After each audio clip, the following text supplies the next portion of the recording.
All right, this is a short introduction to reward-based riding and what I mean when I talk about reward-based riding.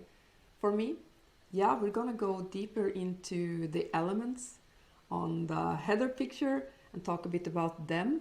But at the core of every and each of these elements is the principles of training and teaching with positive reinforcement training techniques, reward-based training, clicker training, whatever you want to call it. That's what I mean.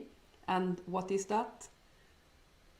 The focus is on adding something after behaviors I want to see more of. So the focus is on what I want my horse to do, not what I want them not to do.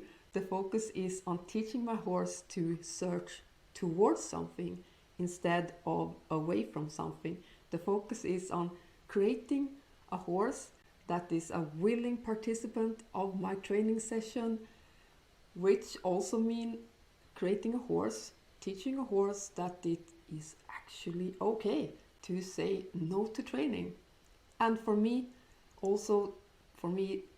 training like this means getting a lot of help of setting up behaviors, make behaviors more likely to happen with how I arrange the environment. Yeah, so let's go into the elements a bit more. At the bottom here you see connection, and at the top collection, which for me is a good representation of building emotional and physical balance in equal amount. It doesn't mean collection as in we're necessarily need to do piaffe or something like that. It's the balance between connection and collection. That can mean maybe horizontal balance for some horses and riders, and can mean levad for some too. But as a main guiding point, that's what I mean. So also why connection is at the bottom is because that's where we start, And for me, connection is a horse that wants to talk with me, a horse that wants to communicate with me, and of course a human that is very open to listen to this communication.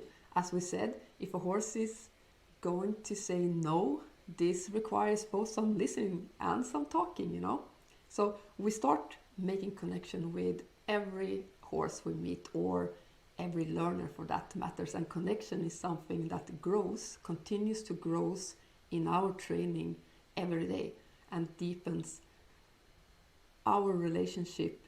When we work with our horses is going to be stronger and stronger the more we get to know each other. So this is a good representation of connection for me. And foundation behavior, I am a passionate advocate for building strong foundation behaviors, and I have specific ones that I have chosen that make sense to me and where I want to go in my training and in my teaching. So foundation behaviors are not maybe universal. Some of them are pretty universal, but we will go more into which ones I have chosen later on. And if you're teaching with me, definitely something that we will deep dive into. So for me, foundation behaviors, simply what I mean is my building blocks.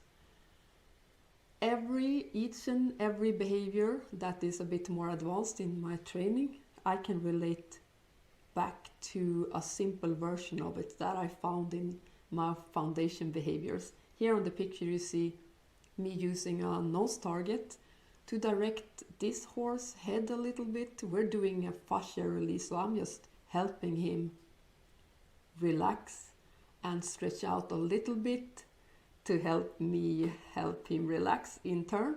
But that's an example of how it can look when we start to combine nose targeting, in this case, with something else. So nose targeting is kind of a good example of how I start to build exercise, and I make a difference of exercises and aids, where an exercise is maybe teaching a whole chunk of a behavior as a whole.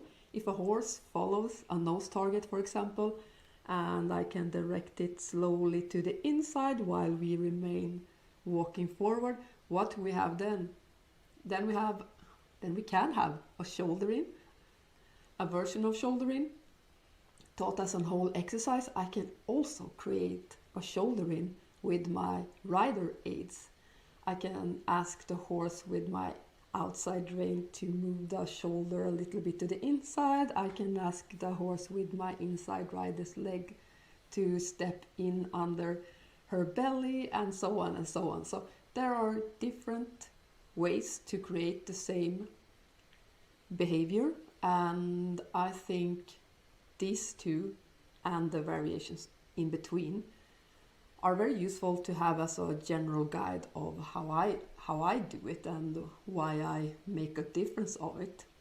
And the overall idea with exercises and aids and teaching them in general is to create balance. I mean, we talked a little bit about balance also when we talked about connection, which is balance is a very wide concept, and for me this also includes the emotional and physical balance, but more since I come a lot from the dressage lens and how I view behaviors is very much from a movement perspective. So horizontal and lateral balance and the dynamic balance where stability and mobility are important components, that's very much where I come from. So that's why it has an element of its own, and as a general principle how we can create balance here, I also include balance session structure, balance between behavior, and of course the overall balance horse life. Yeah. Feeding techniques, that might be new for most people. If you haven't met me before, I am very big on different feeding techniques. Basically it means that I feed my horse in ways trying to improve flexibility and balance and stability depending on how I feed. Here on the picture you see more of a stretchy feed in the land of carrot stretches maybe. It has, feeding techniques has an element of luring in it and has to be handled with care, and it's important that we have established foundation, strong foundation, before we start to elaborate or experiment too deeply into this, so we have something to balance it with. But I do create a lot of movement and a lot of behaviors and a lot of flexions with my hands. I will soon talk about observation skills, and I think observation skills, yeah, we can shift to that slide also. Observation skills goes for this too. You can create a lot of nuanced observation skills by educating your hands. Yes, it is super important to educate your eye as well, to see and feel small movements that our horses does, that improves our timing and thus affects our reinforcement rate and will make the sessions flow so much easier. So if there's something you are very, very, very well in training when you are not out with your horse, that is observation skills, of course, when we are out practicing with our horse also. But observation skills can be super well trained just by having a look at our own training on video, of course, but also on other people's training and what they are doing and how the horse moves and stuff like that. So it will help us. Having good observation skills will help us also split behaviors into large or small enough chunks so that it's understandable for our horses, which of course also will make life easier for both of us. And here on the picture we see me working with one of my feeding techniques here in movement. The horse is moving forward and I'm trying to use my hand in a nuanced way to create a haunches in on a smaller circle, which he does really nicely here, and this is just to show how nuanced your feeding techniques can become when you have practiced a bit. And oh yeah, well, the horses usually loves it too, but I am very keen on building behaviors from there, even if I want several versions of haunches in. This can be one way of doing it. So now I already hinted on practice, how important I find going out to practice, even if we're not exactly sure of what we are looking after. And I mean, that's, when are we ever exactly sure what we are looking after? But to do it anyway, and to try to fall in love with the practice itself. For me, that is for sure where the magic happens.